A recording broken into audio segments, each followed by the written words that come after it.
Welcome to Not Milk Never Milk. Subscribe if you're lactose intolerant. In this video, I will explain how to open your Nissan Altima hood with a dead battery. First, locate the hood release lever inside your car, usually on the driver's side near the door sill. Pull this lever firmly to release the primary latch. You should hear a click as it disengages. This initial step is crucial for gaining access to the engine compartment, even without power.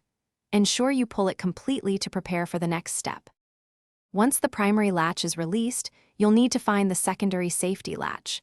This is usually located under the front edge of the hood, often near the center. Carefully reach your hand into the gap and feel for a small lever or tab. Push or pull this secondary latch, depending on your Altima model, to fully open the hood. It's a safety feature, so it requires a deliberate action.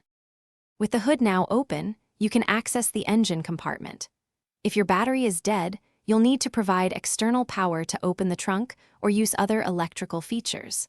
Connect a portable jump starter or jumper cables from another vehicle to the remote positive terminal, usually covered by a red cap and a good ground point on the engine block.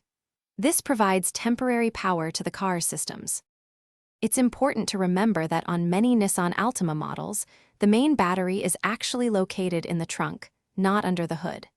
The underhood terminals are for jump starting. Once you've supplied temporary power, you can then open the trunk using the interior release or key fob. This allows you to access the main battery for charging or replacement.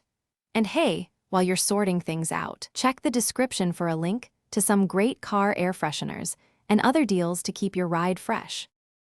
Thanks for watching. If this was helpful, leave a like and consider subscribing. See you next time.